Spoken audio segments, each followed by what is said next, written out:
Hey everyone, this is Brian Ferguson. I know if you're watching this that you're enjoying the Bumps and Thumps podcast. In order to continue the podcast and get the guests on that everyone wants to hear about, we need support from listeners like you.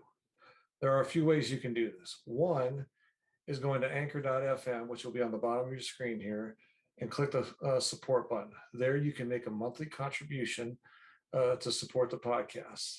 There's also, we have a Teespring store. We have a link down at the bottom of the screen as well for that. And we have products such as t-shirts like this one I'm wearing, backpacks, glassware, and other great items for you to purchase. Those purchases go directly back into the podcast and get on guests that require financial compensation. Thank you again for your support. Go to those websites and support our podcast, and we will continue to bring the guests that you want to hear about, past and present. And thank you for your support and enjoy the podcast.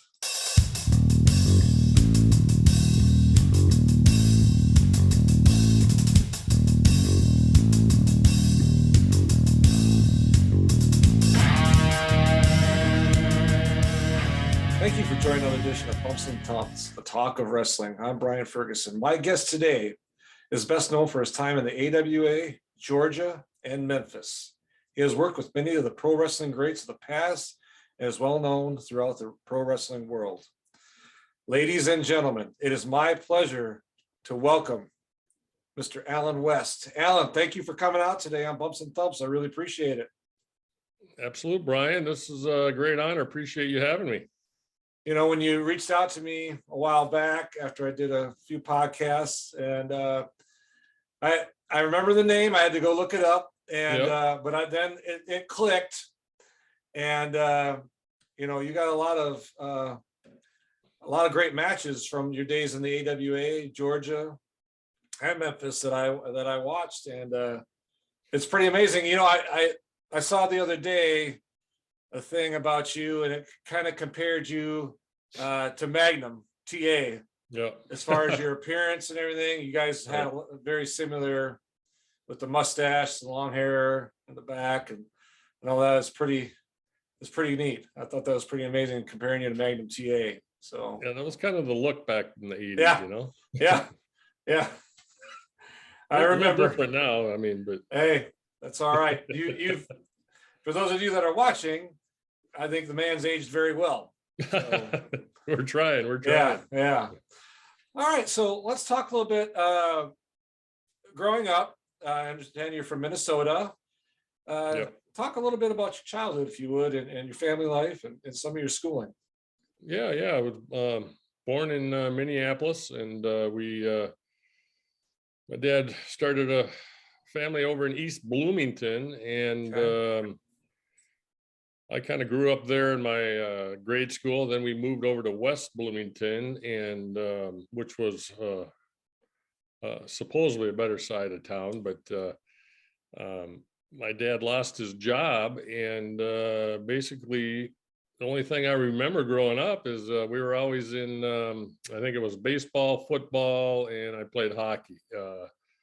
Just kept us busy doing that, and we didn't really have a lot of stuff. I had a brother, I have an older brother, I have an older sister, so I'm the baby of the group, and I just kind of played on their heels and kind of learned what they were doing, you know. So that was kind of my upbringing. So did you do any wrestling? Did you do any amateur wrestling? Well, yeah, I did go out for the wrestling team, I believe my junior year in high school, I believe. First thing, I was pretty good at it, but after the first practice, coach wanted me to cut all this weight. Oh yeah. High school's different, man. You want to get as lean as you can to dominate, right? And I was trying to get stronger for football, and okay. It didn't last long, but I did dabble in it. Okay. Yeah.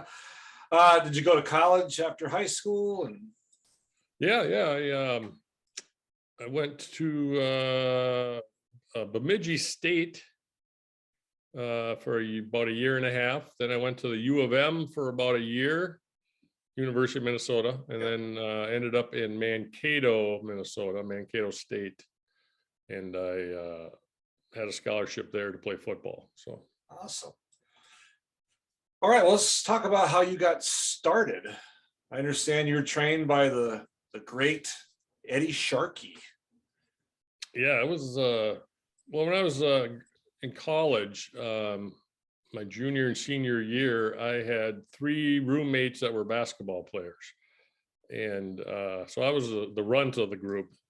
And one of the roommates was John Laurinaitis, the infamous Johnny Ace today. And I think he's back with WWE, I think, as a talent guy. But yeah, you know, at that time, cable TV just came out, and his brother, which is Joe Laurinaitis, Animal, none of us knew anything about wrestling at all, except that Joe was going to be on Saturday night on TBS, and we tuned it in, and that's what we would do. We would watch it, and that was the only real exposure I had to wrestling. Okay.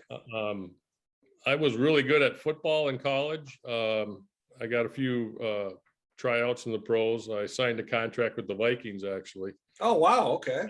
That's pretty neat. Bud Grant's comeback year, 85. Yeah. I was a linebacker, and okay. It was I just had bad luck. I had a real bad neck injury. I had a knee injury. It was cool. I mean, the older you get, it means more. Back then, it was like disappointment, you know. Right. But, yeah. I was still friends with John Laurinaitis, and we would visit Joe when he was in town sometimes. And I wasn't doing much. I was working at a health club and working out and bouncing at night after the Viking thing, and then we just got to talking, and I'm like, hey, I'm in great shape, but is there any other way to make money, you know? So John said, Joe thinks you could do it, man. Joe thinks you could go in, and he said, you got a good look, you could be a baby face. You know, I didn't know half that stuff at the time, but I'm like, I don't know, man. I was like, it's just nothing. There was no passion to do it, you know, but I didn't. And then I started talking to John more about it, and Joe set it up. He said, hey, go meet. He goes, there's a guy named Eddie down in, I don't know where we were at the time, some junior high in St. Louis Park, basement, something. I don't know where it was. I show up, and there's like 6 other guys just, you know, barely walking. The Walking Dead's going in there, and I'm like, wow, what am I doing here? And it was just a little, it wasn't a ring, it was a pad. Wow. It was a pad. I don't know what I gave him. Joe helped me, because he I didn't have to pay as much as the other people, but I had no idea. So I just started learning it from there, man. It was crazy. It was and that was the era of I mean, I was only exposed to the Road Warriors for like that's the first passion I had for wrestling. So I'm assuming all these wrestlers are the size of these guys, right? And they were at this camp. I don't know if you don't remember Terry Shapinski, the Warlord. Oh yeah, I remember Warlord. I mean, he had a great career, but he started with me. I mean, that guy is massive. Yeah. And we had, I think, Joe Khan, I think was his name. Joe Khan, yeah. I mean, they're all coming back to me, but those were the guys I remember at the camp with me. And then we would do, Eddie kind of ran an independent circuit a little bit around like Wisconsin, Iowa, Winnipeg, I don't know. So we kind of tried to learn the ropes that way, but I was so naive and green that he wouldn't really smarten you up, you know? So we had, like, I was wrestling the Warlord in there. He wasn't the Warlord then, but neither of us knew what the heck was going on. It was an ugly match, you know, but I remember it, thinking back on it, I'm like, wow, he came a long way, you know? Yeah. So. Yeah. That's interesting. What do you think, Eddie Sharkey, Vern Gagne's camp? I mean, what do you think it is about guys from Minnesota in that time period? Because, your group of guys, probably from, I don't know, the late 70s into the mid 80s, there was just a bunch of guys that were from Minnesota that came on the scene. I mean, it was incredible. And do you think, is it the water? Is it the way you're brought up? Is it the schooling? Well, I think they, I mean, like Eddie, you had to I don't know what it is now, but right. I think it's easier to get trained now than it was back then. I mean, you had to, it was like an underground thing. I mean, you couldn't, there's no internet. You couldn't like Google, hey, how do you become a pro wrestler? Right. You had to know somebody that knew somebody that could get you in, right? Right. And I think they would put their word in, meaning it meant something like, hey, I'm vouching for this guy. Okay. Yeah. I think nowadays you can just pay your money and no matter who you are, you get trained. Right. But that doesn't mean you're a pro wrestler. In our world, being a pro wrestler is making a living at doing it year round. Yeah. But I think they went after the right people, the right athletes, and a lot of them were ex-football players and wrestlers, and so I mean, it wasn't a lot of us, so I don't know the other schools back then. I don't know. There was one of a lot of schools. I'm just saying there was a lot of guys during that time, the territorial system, that were from Minnesota. Well, it's kind of back then. It was the muscle era a little bit. Right. It was just turning with the Warriors. So usually, if like me, I mean, we would hang out with. We knew the Road Warrior. We knew Johnny Ace. Yeah. All of us worked out. We all went to the gym. We'd all cross each other's paths. So that it wasn't just plucking somebody from your school. Right. I was just curious. I think it's part of it's a work ethic thing, because I'm not saying people are lazier now. I'm just saying that time frame, there was a lot of guys from the Midwest, Wisconsin, Minnesota, Michigan, Iowa, Illinois, that, in my opinion, in that era dominated professional wrestling. I mean, yourself, Barry Darso, Rick Rude. Oh, I mean, insane. Yeah. A Road Warrior, Hawk and Animal. I could name 100. And that I was learning that when I was training, that these guys that I wasn't personal with, like you just mentioned them all, but they were on TV now. They were on TV. A lot of them went down to Georgia, and so I could see, they're like, hey, that's Barry Darso. And I'm like, oh, really? I'm like, yeah, he knows. So I'm like, oh, so I knew it was possible then, you know what I mean? Yeah. So then because we were, I wasn't a wrestling fanatic back then. So I had to learn everything kind of on my own, because like I said, today it's so, you just go Google everything, right? I mean, all the fans know more than we do. I mean, very, very true. Yeah. I mean, no, they had a great group of people, and they made a lot of money, Yeah. Yeah. So let's talk a little bit, promotions you worked for. You worked for I found 3, the AWA, Georgia Championship, Memphis. Was there any promotion in particular that you just really enjoyed being in and working in? Actually, the one that I felt most comfortable and had a blast at was down in Memphis. Okay. And we actually lived in Nashville at the time, but after Eddie Sharkey's camp, I kind of got a so-called tryout with the AWA, and not on my own. I mean, Eddie did it and Joe did it, and I started, and then it was probably 2-3 months I wrestled pretty regularly for him. And I don't know, I think it was 86 maybe, and that's where I met. I just saw him on your show, the Colonel. The Colonel, man, the Colonel De Beers. He was awesome. So I was really green, and I didn't train with the Vern or anybody, and I was just hanging out, wrestling probably the opening matches first or second match do the regular tour. You'd go to, 5 outstate areas in Minnesota, right? But it was we had 5-6 matches a week, and And then I got offered to go to Europe, Germany. I think it was Germany. For some reason, I think it might have been Germany. Yeah. Is that where you probably know more than that? Is that where that Otto Vance is from? Otto Vance, Germany. Yeah. Yeah. So the deal was, I don't know what at the time. I don't know. The offer was, it wasn't a lot of money for going. I'm like, I'm going to freaking Germany for 12 weeks. And I'm like, I don't know. So I was in the locker room. I was talking to the colonel, and the colonel's like, he goes, dude, I go there all the time. He goes, you're getting ripped off, you know? And I'm like, shit, of course I am. I mean, I don't know what I'm doing. So, and I don't know if he got me so wound up that I walked into Vern's office. First time I ever talked to Vern. And I asked Vern for more money to go to Germany. And I've been in the business for 2 months.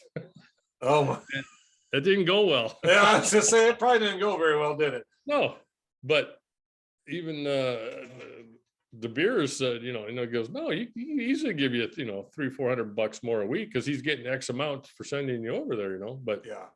it was I mean, I really didn't want to go over there. I'm not a big overseas guy. Yeah. But that kind of burned my first bridge with them. And I started getting booked less. So I talked to my buddy Johnny Laurinaitis, and he's like, he goes, let me call Joe. And Joe says, hey, I got you a starting date down in Georgia Championship Wrestling, you know, in 3 weeks or whatever. He goes, here's the address, you know, go look up Dusty. He's the booker. He'll take care of you. I'm like, cool. I could have got in my car, went down there. Didn't know what I was getting into. And I learned very quickly the first week that I was only there as enhancement talent. I was just getting plowed. At least AWA, I was having a good match, learning. Yeah. I went down there and I just got my ass handed to me. But it did two things. I mean, it smartened me up more, but it also made me appreciate that, you know, you can't give up, and you have to fight. And what was cool though about getting beat up 3-4 times, I mean, I was getting paid way more there than I was in AWA though. Yeah. So it was more of then I was learning the monetary side of it, that no contract. I mean, you had to show up, you got paid, right? You know? Right. So I had a lot of matches with the Rock and Roll Express. What's his name? Ricky and Robert. Yeah. Ricky Morton and Robert Gibson. Yeah. No, Ricky was so nice to me. He wouldn't pin me, like if we're doing a TV match. He would, I mean, I'd get the finish and go in there, and I'm supposed to get pinned. And during the match, he goes, tag your partner. I'm like, well, we're supposed to go home. And he goes, tag your partner. I tag my partner, he'd get beat. I'm like, dude, what are you doing? He's like, you're better than that, man. You're better than that. And I'm like, so he helped me with his contacts get a full gig down in Memphis. Okay. And Bobby Eaton was really a good inspiration to me too. He super nice guy. Yeah. Didn't care that I was an under guy, you know. Opened up, gave me his knowledge, and I've heard a lot of good things about Bobby Eaton before. He's a great guy. I mean, unfortunately, he passed away last year, and I have heard. In fact, I went to a Mid-States Wrestling down in Harrison, Arkansas, a few months back. They did a tribute to Bobby Eaton because he was so inspirational to them there, and I have heard just nothing but wonderful things about that man. And I wish I would have. I was just a quick note, and then we'll get back. I was supposed to get with Jack Lord. I don't know if you know who that is. He was really good friends with Bobby Eaton, and I was going to do a podcast with him, but then he got in really bad health, and then unfortunately passed away. And but I heard nothing but great things about the guy. So tremendous, you know. And so Ricky got me started in. Ricky Morton made a phone call to Jerry Jarrett. He was a promoter down then. He was running it, and showed up in Louisville, and that was great. I mean, I learned so much more down there. I could work. I mean, that was literally 330 days a year down there. I mean, that was To the most part, you could come home on most trips. A lot of people would stay out. They're usually 2-3 hour drives. It wasn't real bad. Money wasn't great, but I learned so much more down there, and had some, met some great guys down there, and learned a lot down there too. I mean, I've heard a lot of good things about Memphis with Jerry Jarrett, and then Jerry Lawler. Yep. Jerry Lawler is the Vern Gagne down there, obviously. Learned that quickly. I mean, it was talk about passionate wrestling fans in the 80s. Wow. Down there in Memphis and Nashville and Louisville and Evansville. Holy cow. I mean, we saw, that was, it was like a Super Bowl every time we went into these arenas. It was great. That's good. Yeah, that's great.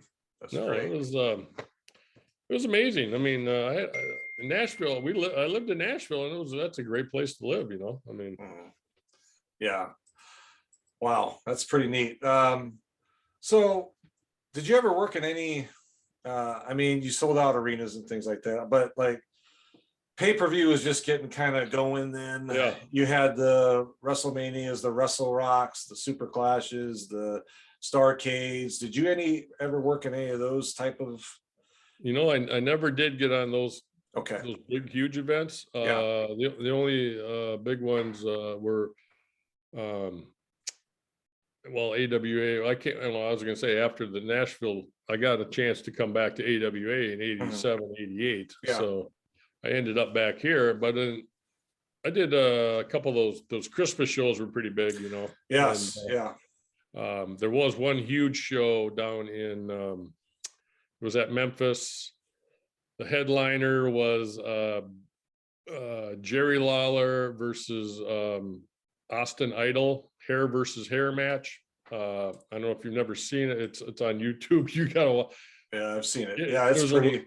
The place actually rioted. They were climbing the cage, and fans were. I mean, it was insane, and that was a huge crowd back. We had some good. They took their wrestling pretty serious. I have seen a lot of those matches in Memphis, and they're hardcore fans. Yeah, it was a lot of fun. I mean, they did a lot of gimmick matches, Anything back. I mean, you see them probably more today because it's online, but they would throw out that hair versus hair, or loser leave town, barbed wire, dog collar, all that stuff. I miss those. I'll be honest with you. And we'll talk about that a little bit later. So chemistry with wrestlers. Is there one person that either you tagged with or you wrestled against that really you just had that chemistry? It just flowed well. Was there anybody in particular? I think when I was in the Memphis territory, I had, you had rivalries with other, you'd work with someone for 60 days, every night. And I don't know if you guys know of him. I mean, his name is Dale Vesey. He was called the Hunter, and he had a valet named Bambi. I wrestled him every night for 2 or 3 months, and some crazy matches, falls count anywhere, barbed wire, all that crap. But it was, we could do that in our sleep. I mean, it was the match. It was so much fun. You didn't, it was just easy. He knew what I did. I knew what he did.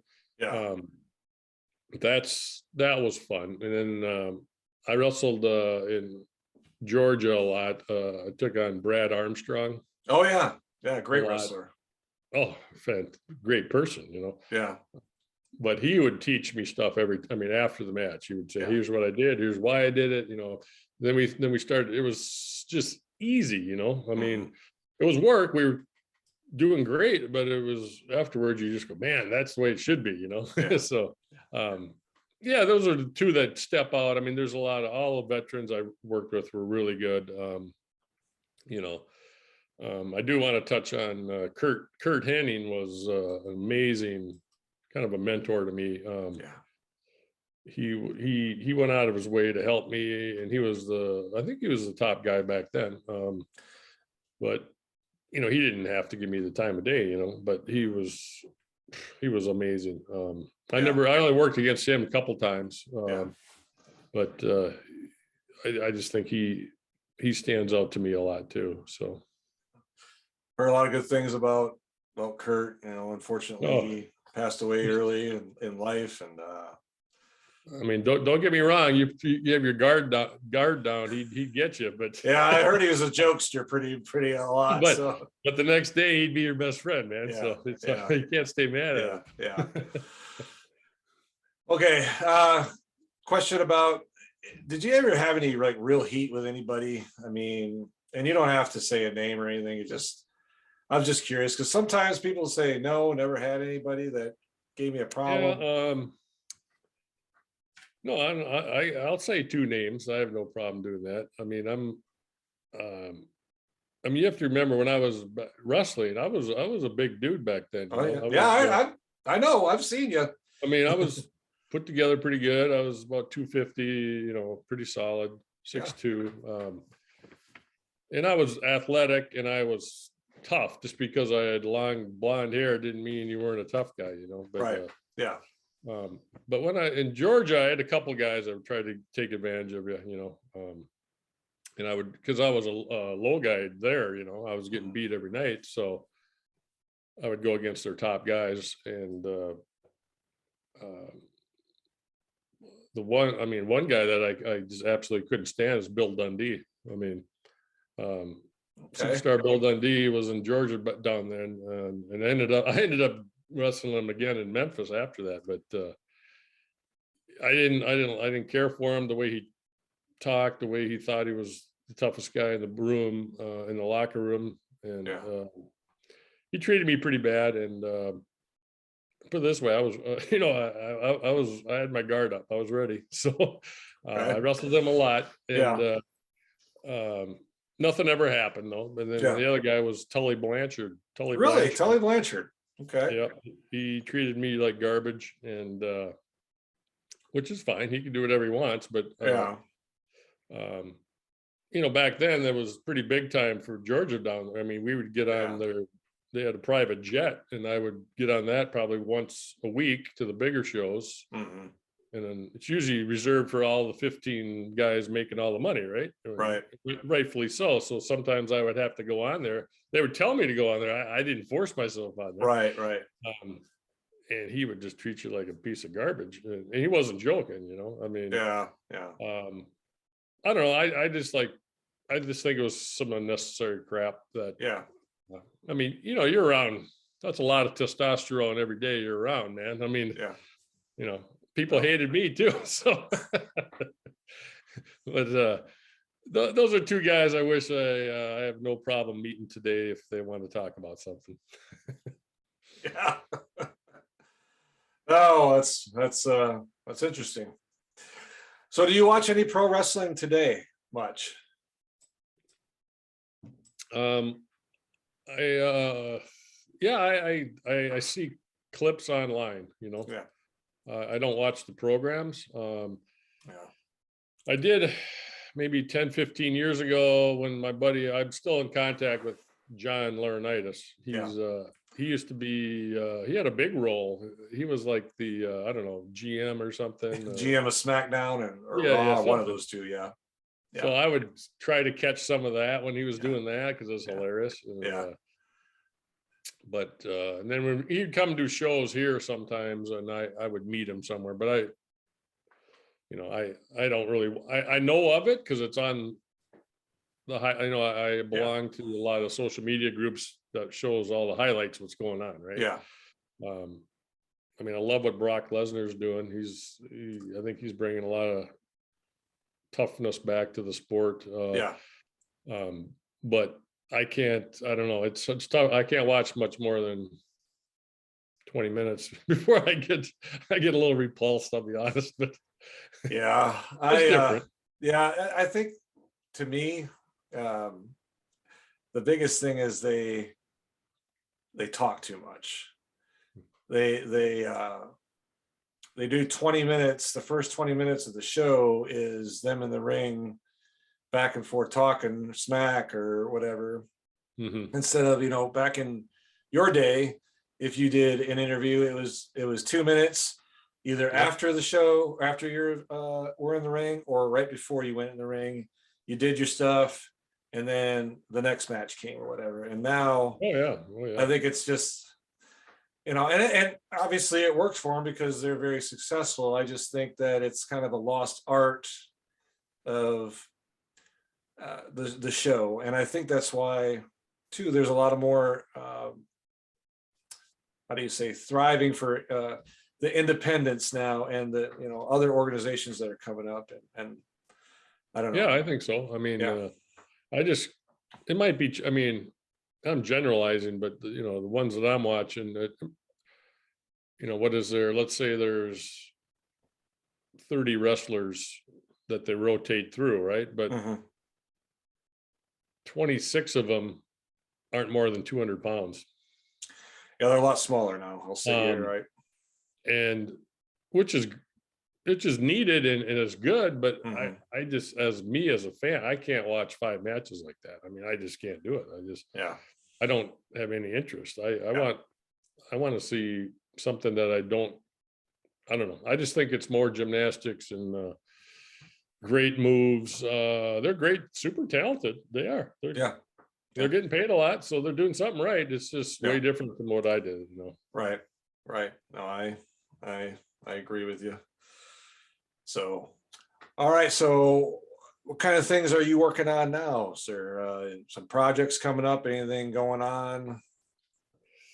I run a nonprofit company Okay. called the MS Birdie Bash Gala. It's for multiple sclerosis. Okay. And I've done that this is my 11th year. We've raised over $500,000. Oh, wonderful. We give out grant money to individuals in Minnesota Okay. that need help with equipment and wheelchairs or medicine. It's a very expensive disease, and Yeah. so we do a huge fall gala every year, October usually, and so that's kind of my passion, is try to help others that are unfortunate, Yeah. So That's great. yeah, That's wonderful. All right. No, that is great. So, all right. Well, from there, I think we're gonna wrap it up. I really appreciate you coming on here today. For those of you that are listening, thank you for watching. Thank you, Mr. Alan West, a talent that to me, I know you only did it for a few years, but I think myself, and I think a lot of others that are either watching or listening to this, will tell you that you had an impact on the business for the short time you were there. Even I think Great. you had a big impact, and I'm glad you're doing well, and your foundation is doing well, and that's great. So appreciate you coming on, sir. Thank you. You bet. Anytime, man. I appreciate the time, and it's great talking to you, Brian. All right, now thank you, and folks, please thanks again for watching or listening, and we will talk to you soon.